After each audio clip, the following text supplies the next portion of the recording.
Hello and welcome back to Premier League Primetime. I am here with my bro, with my G, Aidan. How are you doing today? I'm doing fantastic, Davis, bro. This is gonna be an epic Uh, video. It's been a long while, my friend. It's been a long while. I know for most of last year, I've been putting up with calling you the champ, but hey, it might be the other way around. Who knows? No, I'm not saying we're winning the league. We're contenders. We're at least contenders. You're only contenders for Europa League. I also couldn't give two shits about the Europa League. Anyways, we are here to give you a preview of the big one, the big game at the weekend. Devi and Jose versus Aidan, aka one of the, I guess you could say, the most long-standing historic rivalries in the world. Manchester United will travel to Anfield and will play current champions Liverpool. That's both of our biggest games of the season, regardless of where we are in tables. It's going to be a huge game. Aiden, what do you think about this game? Just in the general context of things. I think that it's a big game, regardless, like you said, of whether it's first against second, first against eighth, whatever. Like it's always a big game because there's lots of rivalry. Because as you know, like before, Man United were gaining the trophies. They overtook Liverpool. But most recent times, it's changed. Back on the perch. I'm back on the perch for Liverpool. But since this season's been like crazy, everyone in the beginning is like, "Oh, Liverpool easy taking it. Liverpool City easy." But then it's just crazy. Like the Evertons, the Aston Villas, the Mm-hmm. Tottenhams, like all these teams, the Man Uniteds now, like they're just finding form because like all teams are just dropping points. Like it's no one's used to like dropping these amount of points like this far in. So that's why it's crazy. So yeah, I think this game will be like very interesting to see who can like pick up those 3 points. Like, because you never know. Like these 3 points or two extra points could be crucial in the long run. Yeah, 100%. The first thing is you said. I mean, this season has been crazy. I mean, just as Premier League fans in general, we're used to saying, "Oh, it's Liverpool and City." I mean, even with ESPN FC, every single year it's Liverpool and City. But I mean, this year, it could be, it literally could be anybody. It literally Yeah. could be anybody. It honestly could be anybody. I remember when some of our fans were saying in the beginning, Everton's going to win the league back when they had that run of form. Then it was Villa. Then it was Tottenham. And now it's us. But we're inconsistent FC. That's just literally what we are. As much as I hate to say it, but unless if Ollie can keep the team the way we're playing, uh, and the past two games this year they haven't been easy ones. Burnley aside, they haven't been easy ones. Wolves and Villa are no easy teams. And I know talking about Villa You got that around pen. you isn't an easy game. But yeah, we're here to preview. And this is the first against second. And whatever team gets the 3 points, it's gonna be massive to the title race. Because I mean, at this point, yeah, I know the title race is wide open, but it is between Liverpool City and I honestly think it's between United as well. I think those three, as of right now, I mean, regardless of what people want to say, we've now put ourselves right into this title picture. Anyways, getting into this preview, Aiden, going over to you. What does Jurgen Klopp need to do, tactics wise? Well, I think the first tactic, like the biggest, most important thing, is to give away zero penalties. To make sure that when Man United players are in the box, do not breathe on them, do not lay a finger on them, because we all know what happens when that happens. Um, I think, to be honest, what we need to do is have a bit more patience. I feel like, because sometimes when patience and trust is my thing right now, because I'm just going back to the previous Liverpool game when it was against Southampton, and when we had Henderson as center back and Thiago as a six. Thiago didn't really play like the best of his ability, and I was watching it, and I saw the highlights after, and I was realizing that like there was not really trust in Henderson playing Thiago the ball that much. Thiago always liked to check in and pick it up and play. That's what he's like the best at in the world in this moment. And for the past couple of years, he's been the best at that, his distribution. And I feel like he wasn't picking up the ball that much because the trust wasn't really there yet. So I feel like the players has to trust each other more. And also being calm because sometimes when we go forward, it's just like rush, rush, rush. Like let's go, get a chance, get a chance, get a chance, get a shot, get a shot. When sometimes we just can possess a little bit more, move the players around, the opposition around, and then we go for a chance. But other than that, I feel like we got to stay strong defensively. We got to make sure we don't get countered because I feel like that's the biggest thing that can happen to us.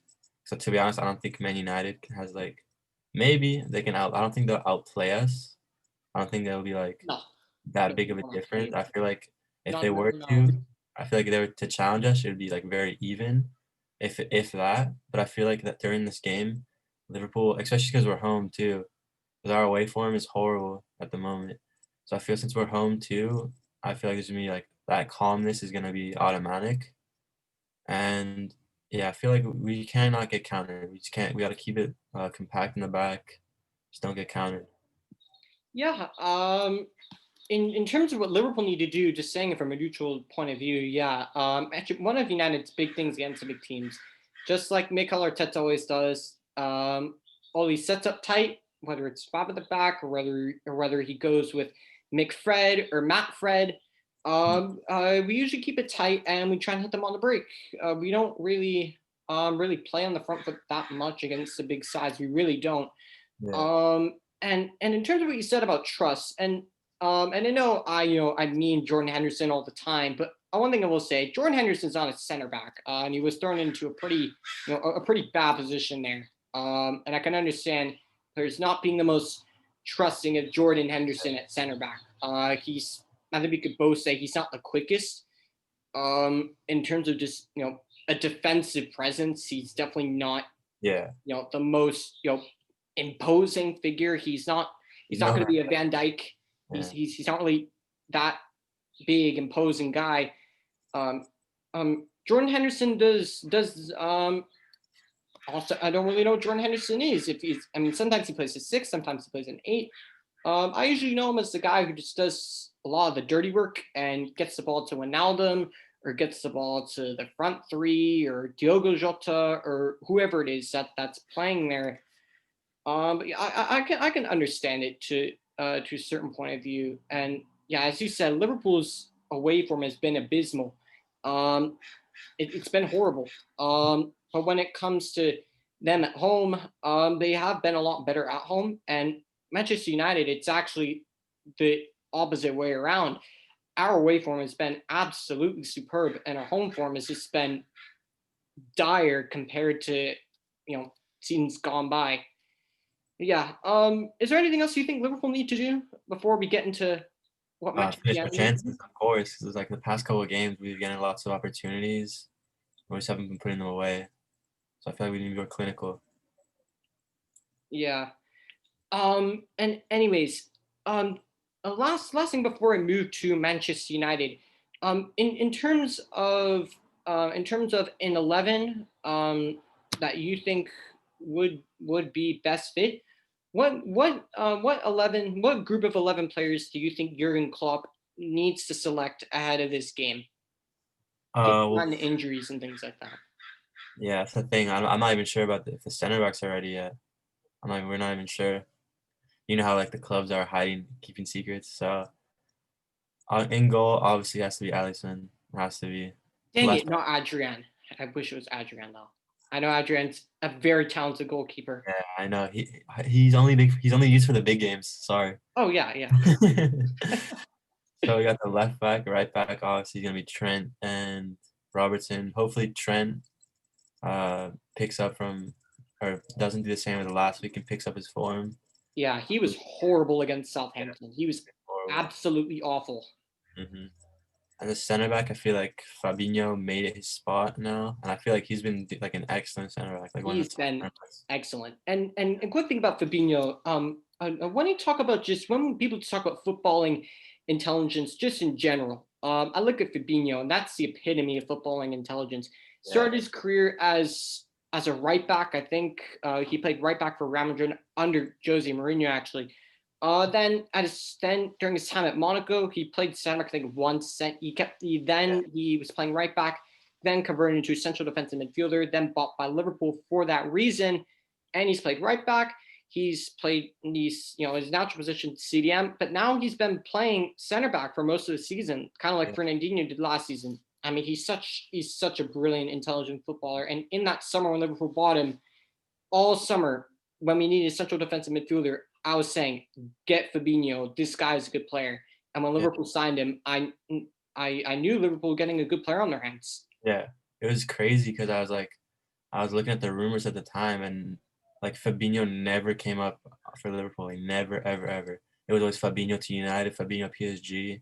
Like Liverpool weren't even like anywhere near linked to him. And all of a sudden, I wake up like the next morning when he signed. I look at my phone, like, oh, Fabinho, what the? I'll take it. He's a good player. I like the way he plays, and like he's a Liverpool player now, so that's my guy now. So yeah, it was just crazy, and it's also like very like cool. Like if you're like a player yourself trying to learn the game, like he's like very good to watch. Like the way his decision making is, the way he Excellent has decision making. presence on the field is like excellent. Definitely very, very good decision making. Assuming I don't know how long is Joel Matip even out for? I mean this Oh, guy, I swear this guy is like more injury prone than Eric Bailly. I I swear. know. He played like 3 games injured. 3 games injured. I think I think he should be back, to be honest. But I don't think he'll be playing. I think that they'll put Reese Williams, if I'm being honest. I think they'll play Reese Williams. And the reason that is because when we played Tottenham, the thing is what Tottenham did, I feel like Tottenham and you guys will do the similar. It's kind of like sit back and kind of counter. And I feel like Reese Williams, since he's a younger player, he'll throw him in there because where he's not gonna get pressed. He's gonna have a bit more time on the ball, so he's not gonna get like tested as much. For example, last week when we played Southampton, or not when we played Southampton, Reese Williams didn't play, and I feel like he didn't play because Southampton are a high pressing team. So I feel like he wouldn't like, or I don't know if he would or would not handle, but I feel like Klopp didn't want to take that risk. So I feel like Reese Williams will be in there, and to be honest, he's been doing a job. He's been putting in shifts. He's playing decent, and so that's the back line. So this, I want to play with two CDMs. I want my boy Hendo in there, and I want my boy Thiago in there. I want Ooh, Hendo. Thiago with the six. Hendo is gonna always do the dirty work, and then uh, I feel Thiago is Thiago. He's gonna distribute. If you give him that time, I feel like he'll just break you guys down They're automatically. going for that 4-2-3-1. Yeah. So I also like I know it was the FA Cup and we played like a stinker team, but Thiago like he balled. Like it was Aston Villa like Yeah. U18s, but Thiago like balled. He just made it look too easy. Like Oh if yeah, and he speaking of the balled, FA Cup, screw you, Peter Crouch. That's yeah, amazing. I know. Screw. Screw you, Peter Crouch. Man, I had a Manchester City fan coming at me last week saying, "Oh, Davis, what are you talking about? Manchester never get easy draws. I know. Who did you Manchester. get in the next round of the FA Cup? Freaking, I don't even know their name. With all due respect to them, I don't even know their name. And in the Champions League, come I on know. now. Every I, year, their group, it's always piss easy. I swear, I, like 3 straight years, they've gotten Shakhtar in their group. and the thing is too, when it's Champions League, which I don't get, is like if you won it before, then you're seated differently. And Manchester City has never won it before, so they should be seeded differently, even though they get the easiest teams. I don't get it. Yeah, but anyway, so like I was saying about the Aston Villa, Shaqiri, like he's finally like coming back from his injury, and he's Yeah, been more fit, and like he's been playing really well, and like he has his presence known, even though it's the U18s, his presence was on that field, and I want to give him a shot in this game, and I'll play him at like the 10 in the middle okay. of the three, and I'll have Mane on the left and Salah on the right, their spots, and then probably Firmino at the 9. But I feel like from all those four will be interchanging the whole game. Yeah, I mean, if I were Liverpool, I mean, I'd probably do the same thing. Except and one name that you did say, Shaqiri. I swear I've not seen this guy play actively since 2018-19 season, and don't even get me freaking started about that game. Which game? Don't even get me started about what Shaqiri probably most remembered for. One? You- but we had Mourinho, and Mourinho. I remember that game. We were gonna play with Smalling, Lindelof, and I think Darmian as the back three.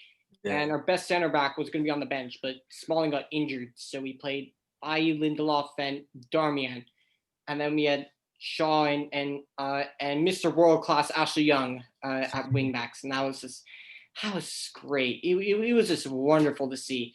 And I remember that second half. We take off. I think we took off Rashford, right? Yeah. And we brought on the big giraffe Fellaini and stuck him up there. And I remember it was towards the end of the game, and Fellaini got the ball like top of the box, and he shot the ball and just went all the way to the corner flag. I know. And like I'm just like, what the fuck is this, man? Like this just sums up what our season has been so far. On to go. Did you a favor though after that day? What? It was a favor after that day. You got sacked after that, so we did you guys a favor. True, good point. Although it did cost us £20 million to actually sack him, which was just great. 20 million signed someone.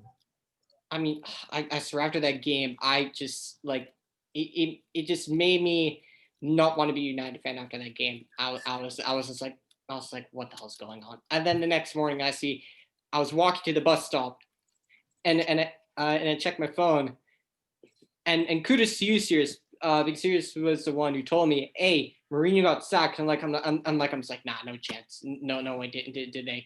And I went on my phone and I was looking, I'm just like, oh shit, they actually sacked him. And then later, I was hearing rumors of Pochettino and whatnot, and then I saw Oli, and like I'm just like, Ole Gunnar Solskjaer, not the best in managerial experience, but hey, give him a shot. And then the rest became history. Which Ole at the wheel, baby. Ole at the wheel. As of right now, he has been at the wheel. As of right now, but we all know what will happen. It's gonna come crashing down. And I swear, if and I'm gonna say this to Victor Lindelof, don't even think about being fit for that Liverpool game. Do not even think about it, because if you are fully fit, I know he's gonna get selected for that game. I just know. Just don't even think about being available for that Liverpool game. Anyways, keep resuming as what we were saying. I mean, if I were Liverpool, the only change I would really make, honestly, instead of Shaqiri, I'd actually throw Diogo Jota in there. I just think Diogo Jota has just much more to his game He's injured than Shaqiri. And I'm not trying to go the Diogo Jota hype train. I just think he has more to his game than Shaqiri. And even Firmino, I just think, I mean, Jota played up there. He played at the 9, and I mean, Yeah. and yeah, I know it was against Atalanta, but he scored 4 goals. I mean, that says something of how good he can be. So I mean, I'd throw him in there if I were Jurgen Klopp. Although I hope he doesn't. I hope it's Pretty sure he's still injured. I'm pretty sure he's still injured. Oh, he is? Yeah. Oh, I thought he was fit. I'm not sure, to be honest. I'm pretty sure he's probably coming back from injury though. All right. Anyways, shifting over to Manchester United now. First question: what does Ole Gunnar Solskjaer need to do tactics-wise in this game? I mean, you already know what he's going to do. He's going to sit back, absorb the pressure, hit on the break. And what I will say, don't you even dare, don't you even think about playing that back 5. Because if you play that back 5, I'm going to lose my freaking mind. Do not play that back 5. Please don't. Because I know what it's going to be if you play that back 5.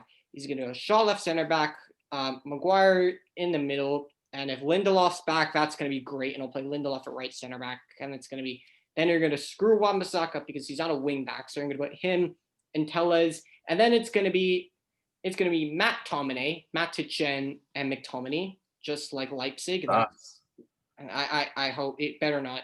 It better not. I swear.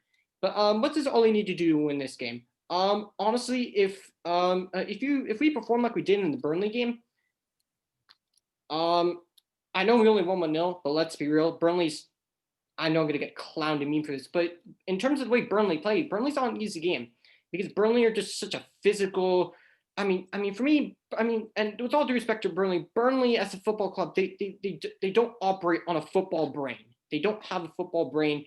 Their tactics are long ball up to Wood and Barnes, trying to hold it up, and then just and whenever the other team has the ball, just chop them down, and that's about it. I mean, they're just a team built on physicality, and that's about it. I rate Dwight McNeil though. I think he definitely has a footballing brain. I think yeah. he needs to leave Burnley. I think he had I like the most dribble completions in all Europe. I'm pretty sure I saw a stat that he's like a top three for sure. Yeah, I saw Manchester City were rumored to be courting him. I'm actually surprised United actually weren't in the mix because he's young and English. So I actually was a bit surprised how we weren't in the mix for him. Because we were too busy looking at David Brooks. Because that Sancho thing, yeah. Let's just say I sunk with the ship off the coast of Germany with that one. But yeah, getting back to tactics, tactics wise, and for me personally, one thing that stood out for me was the midfield. The midfield was doing such a good job of just of being able to connect the ball from the back four. It went to Matic and Pogba, and how they distributed it up to the front four. And for me, if I mean, I mentioned I have all the talent in the world to break down Liverpool. They do. They have all the talent to break down any team. The question is, can they do it, or are they good enough on the day? Um, and for me, I believe they can. I definitely believe they can. And in terms of starting 11, um, I know for starting 11s, basically what it is. Um, um, uh, Oli writes three formations down on a piece of paper, right?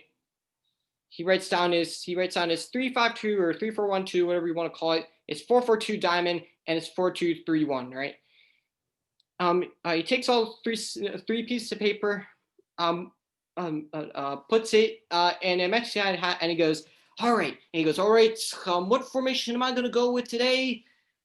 Oh, all right. I guess we're using the 4-4-2 diamond formation today. I want to see that 4-2-3-1 again. For me, I think it definitely worked. I'm not saying just because it works against Burnley, it means it's going to work against Liverpool. But it definitely it did what it needed to do, and it suited the players that we had. So for me, David De Gea goes in goal. Henderson's a good keeper, but but you need your big name players who have lots of experience. And yeah, David De Gea is a climb, but he's a hell of a lot more experienced than Dean Henderson. And we know David De Gea's got the quality of when you need it. Yes, he's not David De Gea of 4 years ago, but regardless of what anybody wants to say, he's still a top goalkeeper. Still one of the best in the world for me.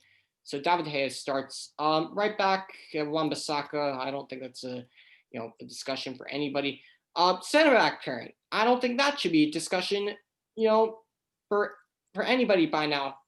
Maybe for Oli to have him himself, whether he wants to go with the favorites or whether he actually wants to win the game. If he actually wants to win the game, go with Maguire and Bailly. Because for me, I'm not saying that they would win a Premier League title, but in terms of just the aspects that each one has, that's a Premier League title winning kind of pair. Not those two exactly, but having a very quick center back who's good in the air, who's fast, who's good on recovery, and then having a big, strong, imposing center back who and Maguire actually has been less. He's been less fridge, more center back as of recent, so that's a plus. So Maguire and Bailly at center back. At left back, it's kind of a difficult one for me, because As good as Alex Telles is going forward defensively, for me, sometimes I feel like he's a bit suspect. Yeah. And for me, I've been a big critic of Luke Shaw. I've criticized him a lot. But when it comes to the big games, for the large majority of the time, Luke Shaw genuinely does a good job and he performs. And defensively, for me, I think he's all right defensively. I'd actually go with Luke Shaw in the situation. The two in the middle, Matic does the dirty work. Although actually, you know what? It's actually a difficult one for me because as well as Matic did, Liverpool have lots of mobility, and if they go with that a three midfield with Wijnaldum, Henderson, and Thiago, Matic is just gonna just lose his legs after 5 or 10 freaking minutes. So honestly, I'd go with the new Casemiro, my boy, my G, Fredinho. It's about time for people to put some respect on Fredinho's name. This guy is one of the best CDMs in the Premier League. Don't care what anybody says. And for the City fans coming at me, Fred is better than Rodri. I don't care what anybody says. Fred is 100% better than Rodri. Rodri is, and as I said with the Smith Hasties in the Manchester United, Manchester City post game player ratings, game analysis, he is the Spanish Matic. I don't get it. This guy, he can't turn. He's really slow. Yes, he has some technical ability, but this guy is zero mobility. And if I have, Thiago or Wijnaldum, breaking in on goal and Pogba's forward, would he rather have, you know, the legs gone Matic, who's trying to run back at 20 pace, an hour, or would I want, Fred, who's extremely mobile, and a very dynamic player. So I'd actually go with Fred and Pogba, stick those two in the middle. Um, uh, your three, Marcus Rashford. This guy has been in brilliant form as of recent. Um, and speaking of Marcus Rashford, Aidan, what are your thoughts on Rashi just overall as a player? Overall as a player, I like him as a player. I feel like he wouldn't be starting 11 in the England squad. I feel like he has the Really? talent to be it. I feel he's very talented, very technical, very hardworking. I feel like he's a player that can change the game. Really, you don't think he would start in England squad? Nah, as long as Waistcoat is in, he's not playing. Mount, if he can get Mount in any position, then sorry. Oh, No God, space come for no, Rashford. don't even start saying about Mason Mount starting over Marcus Rashford. Come on, That's man. what Waistcoat would do. Oh, come on, man. Don't don't I you don't agree start with it. Leave him don't out. you Leave start Waistcoat out. smoking the Gareth Southgate crack too, please, because this guy for a lot of the part doesn't have a clue what he's doing. This guy rates Mason Mount higher than Jack Grealish. I know. It's a shame. It's painful. And I know. Plays like 5, 6 center backs yeah, against three at the Ireland. back. Yeah, it is three at the back. He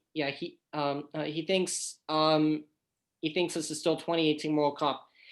Unfortunately, it's not. Although those tactics could work, but he always starts the wrong fucking players in the positions. Like he starts Maguire and Connor Cody at center back. I know, Like and he plays zero Trippier at pace. left back. Hmm? Trippier at left back. Oh, yep. Yeah, Gotta love that one too. we have no left backs. Like he didn't select the left back. He just puts Trippier Ashley left. Young. I know. We need to go back in. Yeah, yeah.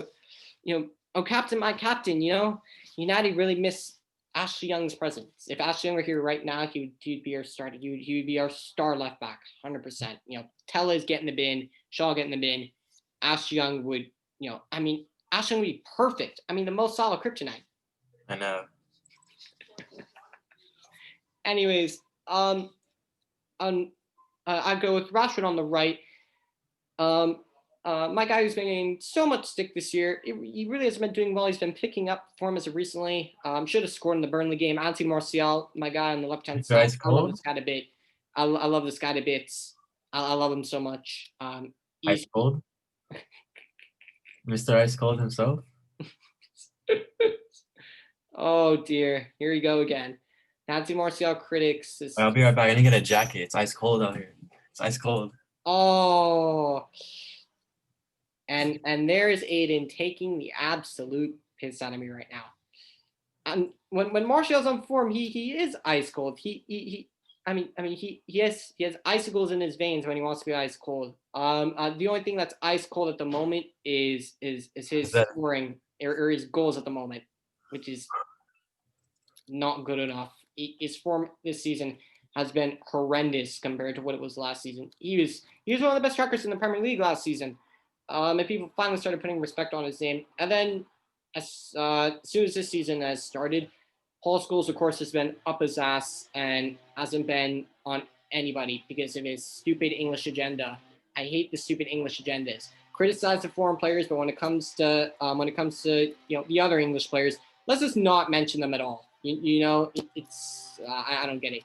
Anyways, through the 10, that's going to be the most important player for Manchester United, and who else?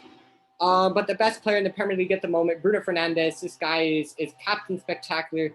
Don't care what anybody says. He's the most informed player in the Premier League at the moment. This guy has just been nothing but a revelation since coming into Manchester United. This guy is just huge. His first, I think it's his first appearance against Liverpool. I think it will be. It's his first ever game against Liverpool. It's going to be exciting. This guy, I think, is going to be. He's going to be the Roy King kind of figure. He's the guy who is going to get everybody pumped up for this game. He's the guy that reminds me of Eric Cantona. He's the guy who I think is just gonna he's the kind of guy who I think who's our shithousery kind of player. Like he shushed Pep Guardiola in the Manchester Derby last season. I feel like he's gonna really be that guy who's gonna kind of be like, what do we think of Liverpool? Shit. What do we think of shit? Liverpool, kind of, something like that. I think he's that kind of guy. And then up front, Mr. Tarzan, Edison Cavani. He needs a service, but experienced player. And he's now played in enough derbies and enough big games over his career. He knows what this game's gonna mean. So yeah, those are the players I go with. 4-2-3-1. Yeah. okay? Aiden, what do you think of that team that I just built there? I think it's a solid team, to be fair. Other than the back line, I feel like the midfield and the attack is dangerous for sure. If they're on their day, it's dangerous. If Pogba's on his day, his Juventus days, dangerous. Bruno gets a pen, dangerous. Martial in the box with 20 yards of space in between, dangerous. Oh my face. And and all last season, after I got so much sick from this guy saying Firmino's better than Martial, at the end of last season, he was running this guy was running his mouth for so long about Firmino being better than Martial, and finally I was able to be like, I don't know what crack you're smoking. And then this season, Anthony Martial has just been MIA. I don't know what the hell's happened to him this season. And somehow Firmino's actually scoring goals. I know it's super rare to see, but for the first time in a long time, Firmino's actually scoring goals consistently. I know it's something new, something we don't really see much. But yeah, I'm fortunate to have to say Firmino's performances have been better than Martial's performances. But at the same time, Firmino always has guys giving him service constantly, whereas Martial for almost for a long while just has to deal with nobody giving him service, whether it's wing backs who aren't great at crossing or things like that. Anyways, the last part of our show, we're gonna get right into our combined 11.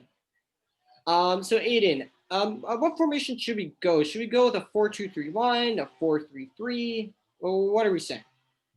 Uh, I feel like for sure we need a back four. I felt like we should start with that and then see how we get on with it, how we want to see our midfield set up. Okay. And starting 11. we'll do off of recent form, I guess.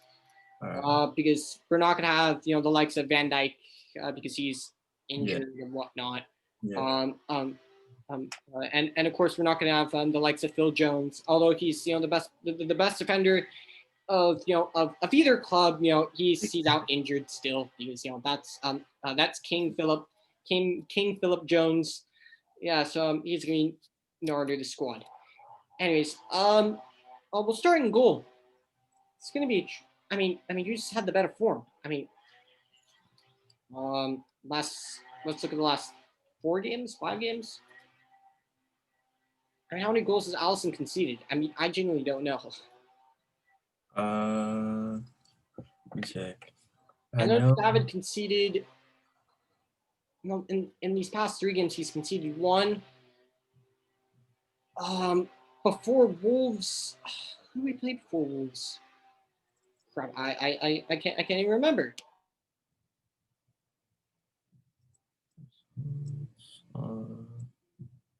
Let's see. There we go. In the past 4 games, so going back to Crystal Palace, he's only conceded 2. So 0 against Crystal Palace, 1 against West Brom, 0 against Newcastle, and 1 against Southampton. And that 1 against Southampton was like excellent finish. I don't think any goalie can save that. Yeah.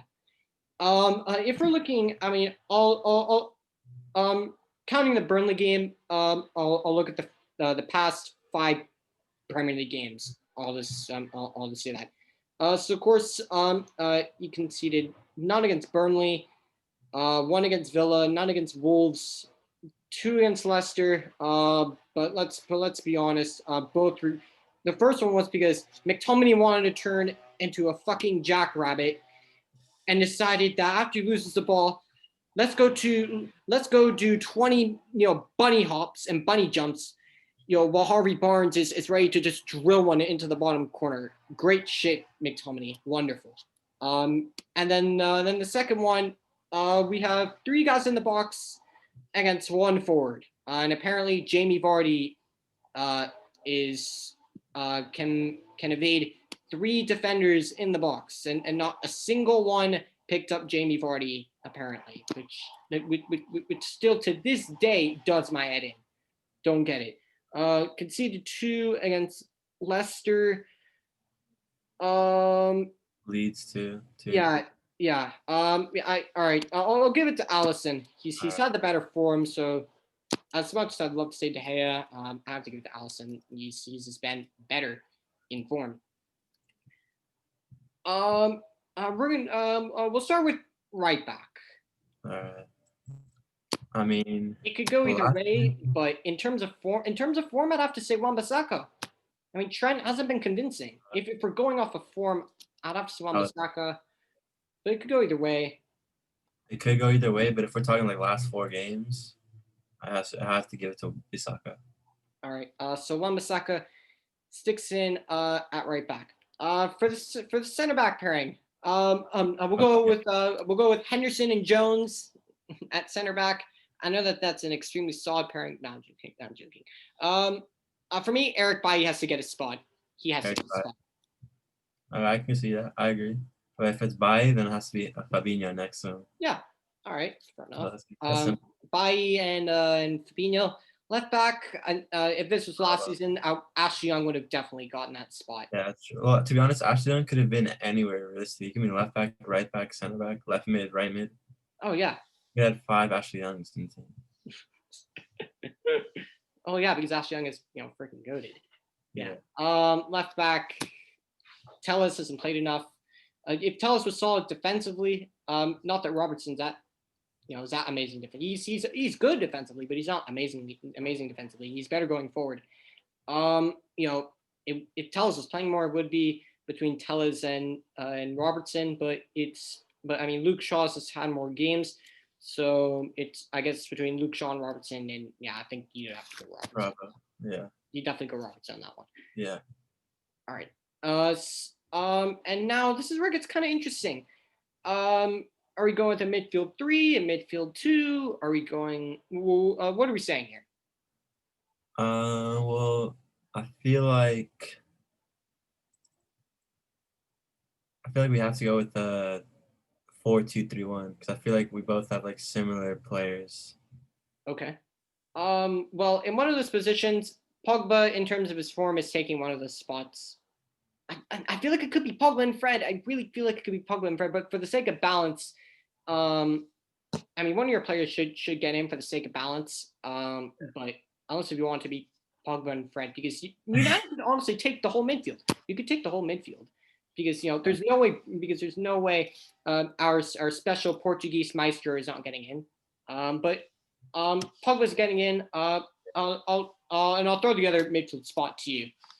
I feel like it has to be, if we're talking about form, it has to be Genie or Hendo. But if it's a player that I want to put in there, it would have to be Thiago. Okay. But I feel like we have to give it to. I like Wijnaldum. I think he's a very good. Yeah, it's difficult. It's in between the Wijnaldum and Henderson because they offer so much to like the team, and I really hope that Wijnaldum can stay another year. I really like the way he plays, the way he drives forward, the way he like creates, the way he's like one of those players that gets the ball, turns, and goes. Like Mhm. like it's Yeah. Rumor has it players, you might go to Netherlands Football Club, aka Barca. yeah. And yeah, so I feel like I'll give it to Genie. I'll give it to Genie. All right, so we'll go Pogba and Wijnaldum. And Bruno Fernandez will just say thank you That very much. I'm taking the 10. Um, the left has to be Mane. as much as I'd want to put, I mean, unless you want to put Rashford through the middle, because I feel like Rashford, in terms of his form, he scored. I think he scored like 6 goals in his past 4 or 5 games. I think. I mean that's impressive then. And in terms of form, Rashford's been by far better than Firmino in terms of form. Yeah, that's true. Um, The right has to be Mo, the Egyptian king. I think Daniel James or Juan Mata is more intimidating for me. Yeah, Juan. Yeah, definitely 100%. Or Greenwood. I like Mason Greenwood, man. I feel bad for Mason. He's suffered from a lot of personal issues, and the Yeah. one thing that annoys me, the media constantly hunts in, because in like 2 of the issues that he's had, with the whole England scandal and whatnot, Phil Foden was literally with him the whole time, but of course, but because the media is in my opinion racially biased, Yeah. they go after Mason Greenwood. It's Even just how like Foden initiated too. Like it's he's the one who set it all up. exactly like I mean, and it's almost as if they've forgotten that Foden was even there, and it's just horrible. And then he gets called up to the next games, Yeah, plays. it's just so unfair. I feel sorry for Mason, but that doesn't excuse he hasn't been on form. He hasn't. Yeah, it's just no excuse. So we're saying Bruno through the middle, Mo and Sadio, and are we gonna say Rashford through the middle? I guess, or Firmino. That's tough. That's tough. I mean, I feel like it could go either way, to be honest. I again, not to be biased, but in terms of form, I think Rashford has to take it though. In terms of form, he just scored more goals, and he just has. Yeah, I guess if we're playing with if this was a hypothetical like real team, I guess if it's the Bruno, there's not really a need for that Bobby. So I'll go with Rashford. Um, and then we'll go. Well, managers. Klopp. You sure? You sure you don't want the super experienced Ole Gunnar P- Solskjaer? the PE teacher? Nah. Oh, you can't call him a PE teacher when United are top of the league. He can't be that shit of a coach. I mean, the only reason it's the top is so many teams drop points, you know? Because like 3 weeks ago, it was all out, all out. 4 weeks ago, all out. All of a And sudden, look, after that Arsenal game, I just saw because I defended Ollie for so long. Even after that Tottenham game, I defended Ollie. I valiantly defended him. But after that Arsenal game, that game pissed me off, and I said, "Nah, I'm sorry. Solskjaer needs to go. He's not good enough." And that PSG game that really pissed me off.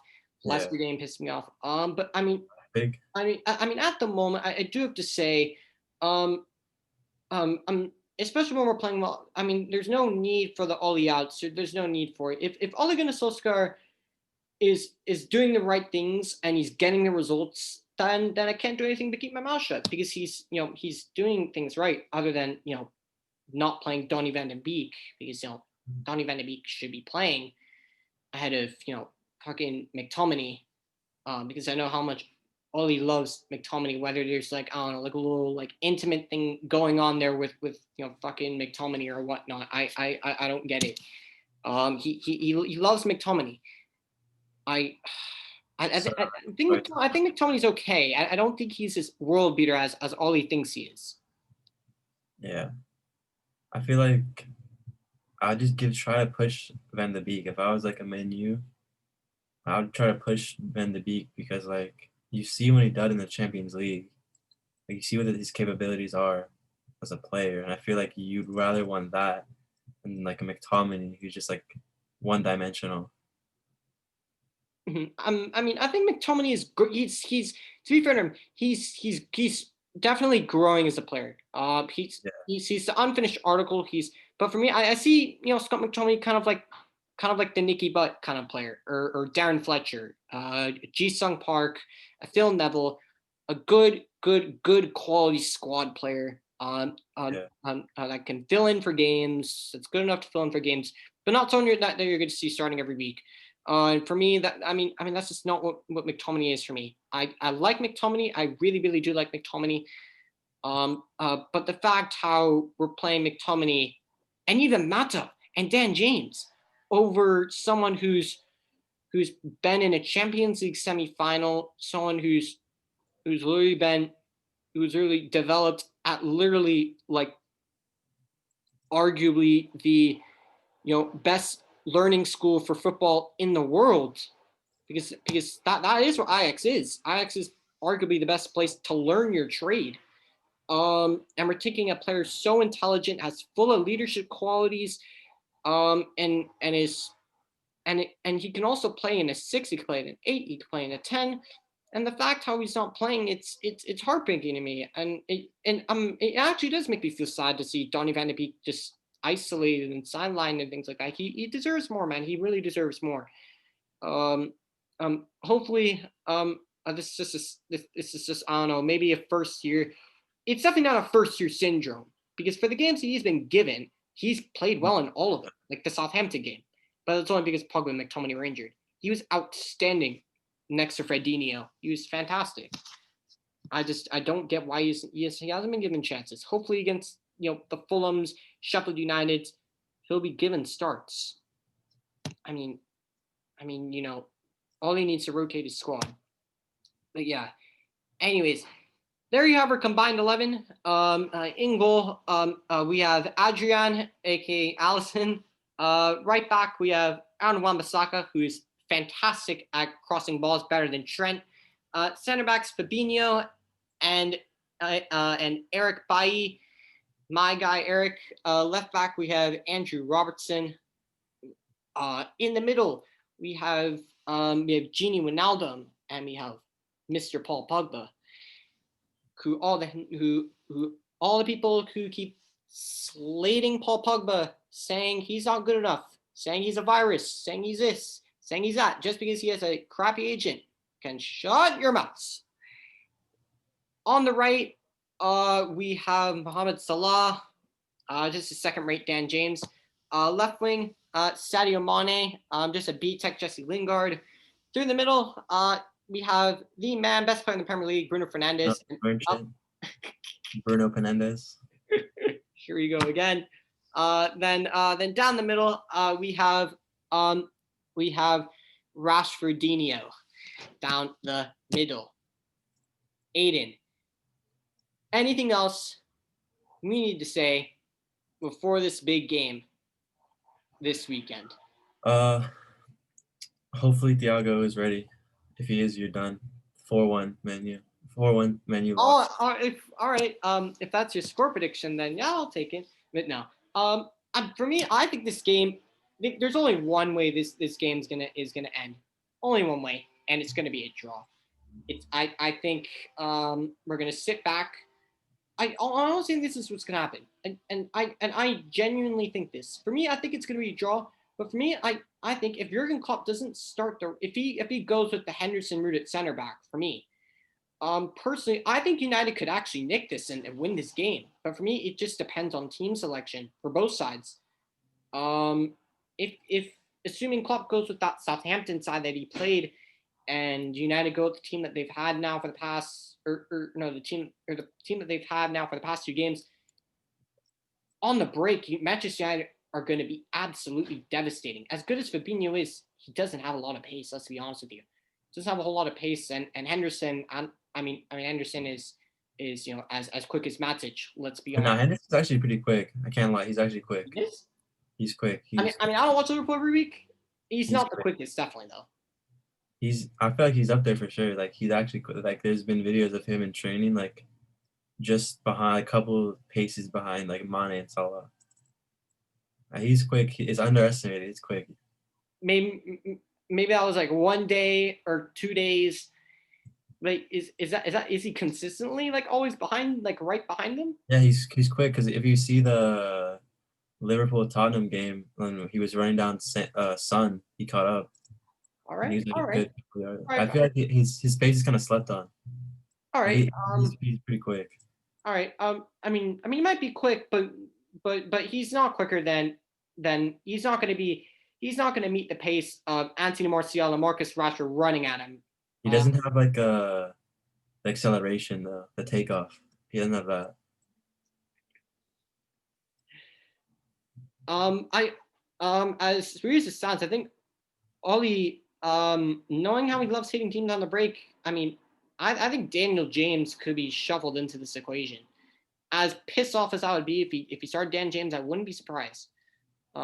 Especially if we choose to sit back and hit you guys on the break, which it probably will happen. But yeah, hopefully it's just starting 11 that I hoped it would be. Anyways, there you have it. There is our Liverpool versus Manchester United preview. If you enjoyed what you see, and you love seeing Aidan back on here, and you want to see him back again on the show, smash a like on this video, and please subscribe to this channel. Subscribe to the channel. Links to our platforms on Instagram and Spotify in the description below. And if you have any future videos, whatnot, any suggestions, contact us on hit us up on Instagram, put it in the comments because we're young, we're growing, and we want to appeal to everybody. And wherever you are watching this in the world, hope you've enjoyed watching this preview. Hopefully you've enjoyed watching this preview between the team that's top of the league and the team that has won this Premier League title. Thank you for watching. Wherever you are in this world, have a great day / evening.